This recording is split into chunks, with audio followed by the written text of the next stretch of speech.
Мои любители прекрасного, приветствую вас на своем канале о моде и путешествиях, а мы с вами продолжаем путешествовать по Италии, и сегодня это Флоренция. Следуем за белым кроликом, а если точнее за мамой, мы прибыли на автовокзал Санта-Мария-Новелла, прилетели в 10 утра в Пизу, уже побывали в аутлете Макс Мара, об этом уже есть влог на канале, оставлю ссылочку сверху и под видео. Двигаемся в сторону нашего отеля, но для начала я покажу вам, как найти автовокзал, чтобы добраться до аутлета ВМолл. И это площадь железнодорожного вокзала. На ней очень много беженцев собирается, поэтому будьте бдительны. Ко мне однажды попытался пристроиться и залезть в рюкзак, но он не учел, что со мной позади кто-то еще идет, но желание украсть было очевидно. Конечно, выходя на площадь справа, можно сразу попасть к нужному повороту, но мы наглядно покажем, как нужно свернуть. Не забываем подписываться на канал. Вас ждет много видео про моду и путешествия, а сделать это легко. Справа на экране значок, просто нажмите на него. Про покупку билетов на поезд, такси и о многом другом полезном, что сэкономит вам бюджет, я расскажу в одном из следующих видео, как добраться до аутлета Макс Мара.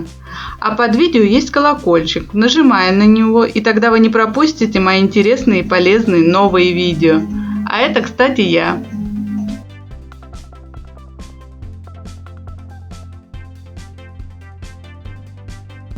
Хочу поделиться с вами своим многолетним опытом путешествия. Например, в Италии я была около 30 раз. И могу сказать, что для меня выгоднее жить где-то в центре или у ЖД вокзала.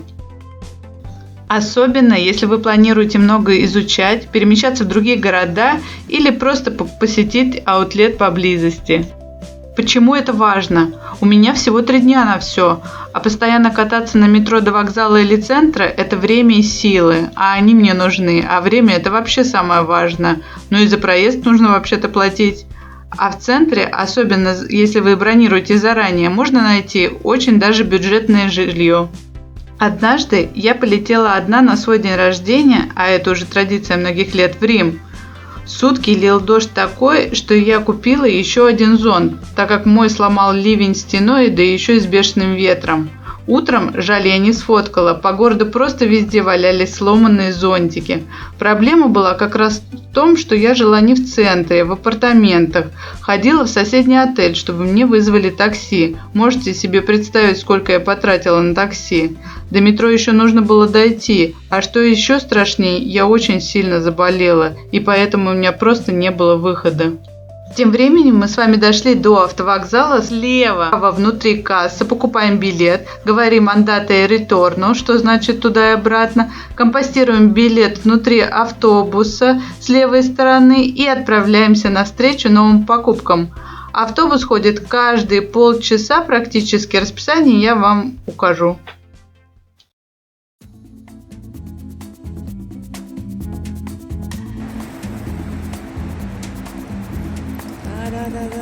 Да. Кто это? Ух ты. Счастливчик. В ожидании ресторана прогуливаемся по улочкам близ моста Понте-Векьо. Хотела сказать, что, на мой взгляд, трендовые вещи можно покупать и в масс-маркете, а брендовые в аутлетах Италии. Я вообще больше за свой индивидуальный стиль, а не за тренды. Но если хочется и есть возможность, то почему нет? Напишите, пожалуйста, свое мнение в комментариях под видео. А мы продолжаем гулять по улицам Флоренции. И сегодня прекрасная погода, хотя 13 января 2020 года. Базовые сумки Валентина с шипами как раз показатель того, что тренд на них ушел давно, но ценителей осталось много. А вот на манекене напротив трендовая вещь с минималистичным принтом.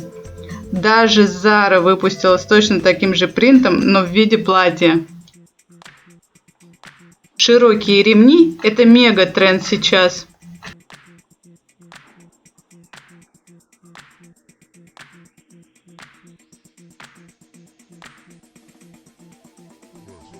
Кстати, итальянки любят носить сапоги и летом с нежными летящими платьями.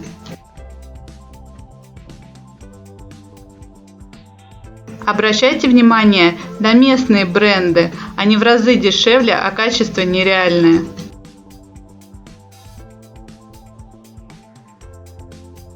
У итальянцев традиция прогуляться вечером по городу, без цели, просто так. Даже не в ресторан, возможно, что для нас непривычно. Не зря Италия изображена в форме сапога на карте. Они такие модные, потому что с детства впитывают это. Витрины, красивые здания, стильно одетые люди. В Италии мужчины после 35 – это отдельная тема. Они всегда одеты очень стильно, ухоженные, вкусно пахнут. Они обожают многослойность. Посмотрите на него. А вот молодежь, напротив, почти вся не модная. И питаться стали неправильно. Очень много полных молодых людей. Хотя всегда итальянцы были очень сухими. Ив Сен-Лоран мы посетим завтра в аутлете V-Mall. Ссылочку на видео про аутлет V-Mall я оставлю сверху.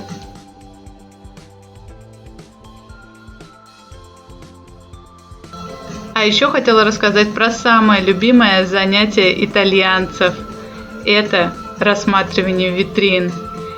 Эта пара элегантного возраста с удовольствием останавливается у витрины, что делают все итальянцы. Как видите, мужчина заинтересован не менее.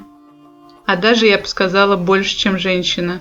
И дети, смотрите вдалеке, рассматривают детскую витрину. Как я и говорила, это у них в крови. Найти подход к итальянцам можно. Как это сделать? Когда вы заходите в магазин или в ресторан, смотрите им в глаза и искренне улыбайтесь. Да, мы не такие. Мы чаще хмурые, погода не та, еда не та. Но попробуйте сделать это хотя бы в Италии. Поверьте, если вы будете улыбаться, вы получите как минимум хороший столик. В Европе уже не одно столетие есть искусство оформления витрин. У нас это появилось недавно. И да, я тоже люблю рассматривать витрины и учиться у итальянцев стилю. Fendi – один из самых изысканных брендов. К сожалению, недавно не стало Карла Лагерфельда, и теперь креативный директор Fendi Сильвия Вентурини Fendi. Это внучка, то есть третье поколение этой семьи. Как видите, консультанты неотрывно работают с клиентами даже в телефоне. Дружелюбные итальянцы. Хотела рассказать вам об одной истории, которая произошла со мной 15 лет назад в бутике Фрэнки Морелло в Милане. Вот, кстати, элегантный мужчина, шарф, неотъемлемый атрибут.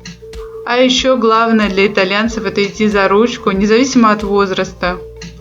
Продолжая свою историю. Я захотела сникеры в этом бутике. Я спросила про размер, мне сказали нет. И я сказала И лицо консультанта сразу изменилось. Он сказал: сейчас я позвоню и отлучусь на 5 минут, возможно, я найду твой размер. С ними обязательно выражайте свои эмоции, и вы получите то, что вам нужно. В Бербери помимо их тренчей появились и фэшн-ориентированные вещи, так как сменился дизайнер. Теперь это Рикардо Тиши. История про то, как я поняла, что я итальянка. В 2006 году впервые я посетила Италию. Мы были во Флоренции. Утром с группой должны были посетить галерею Уффици, но решили поспать и пойти самостоятельно. Это была ошибкой, так как нас ждала 1,5-часовая очередь. Когда мы это увидели, то решили разделиться. И мама осталась в очереди, а мне нужно было купить парфюм. Я зашла в магазин, а там уже девушка работала с итальянкой. Я стала наблюдать за ними и слушать парфюм, а парфюм именно слушают. Через 15 минут я поняла, что это надолго. И поэтому обратилась к девушке по-английски. Девушка очень удивилась, потому что она подумала, что я с этой дамой. Да, сейчас в тренде плетеные сумки и носки. А итог истории: я ушла довольная с парфюмом и огромным пакетом пробников. Столько мне никогда не дарили. Это в знак извинения и столь долгого моего ожидания. Да, кстати, итальянцы у меня постоянно спрашивают дорогу. Для этого я поняла наверняка: я итальянка.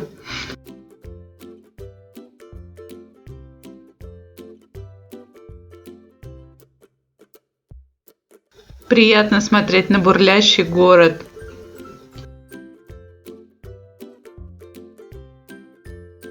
Не забываем подписываться на канал, значок справа.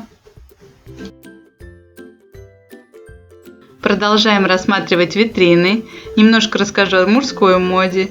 В Италии мужчины очень смелые. Они носят укороченные, узкие, цветные брюки, что мы не можем увидеть у нас на улицах. Еще немножко прогуляемся по улицам Флоренции, а уже близится ужин. Феррагамо – вечная классика.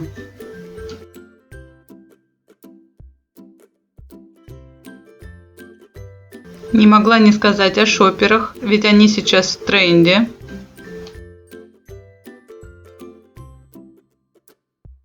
Дамы элегантного возраста в Италии самые стильные и шикарно одетые. Меховые шубы, акцентные украшения и самое главное их украшение – это прическа. У Тиффани в этом году шикарные витрины с мышками, которые всех покорили.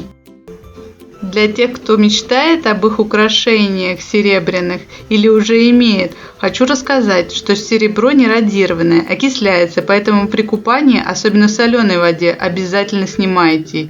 И если у вас украшение с эмали, то что бирюзового цвета Тиффани, особенно обязательно снимать, так как цвет может потускнеть, а эмаль вовсе отвалиться. Это так, на заметку. Если вам интересны мои рассказы о брендах, об уходе, напишите, пожалуйста, в комментариях. Хотела с вами поговорить о шопинге, так как завтра мы едем в Outlet Mall. Влог об этом уже есть на канале. Хотела сказать вам, что я обязательно составляю список в телефоне, смотрю в него за день до поездки в Outlet. Там написано то, что мне нужно. Я вдуманно делаю покупки. Обязательно держу этот список в своей голове в течение всего шопинга. Для меня шопинг – это как поиск сокровищ.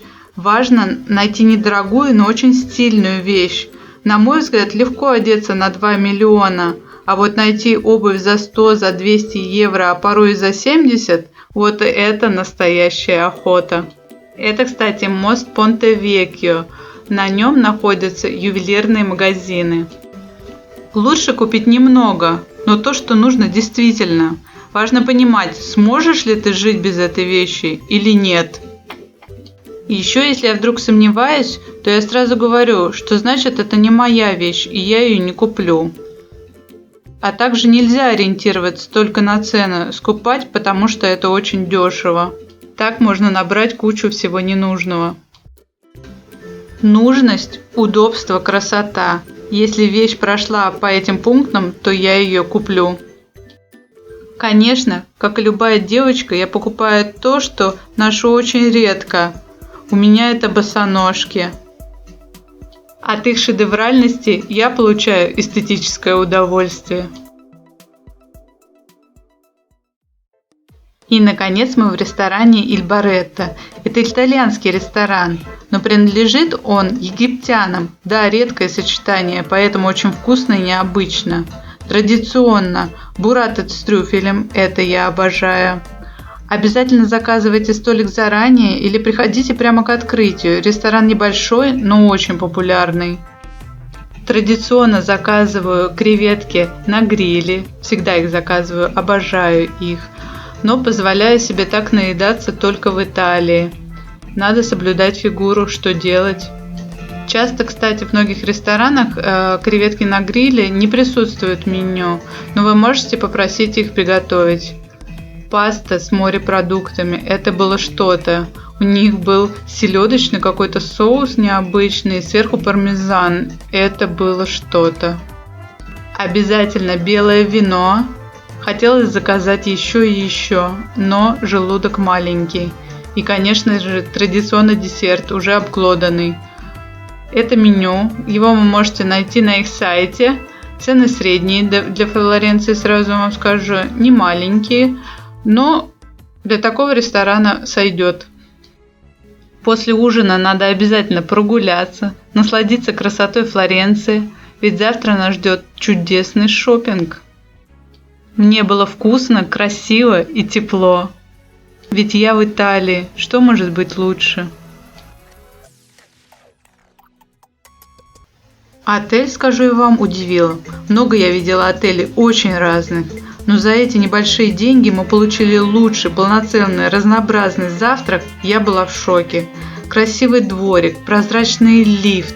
А главное, за углом автовокзал, ЖД вокзал. В 1 минуте все и сразу. Вот он, наш завтрак в этом прекрасном дворике с прозрачной крышей. Все было наивкуснейшим. Шикарный капучино вам приносит официант и за малые деньги это все. Италия, как я жду встречи с тобой.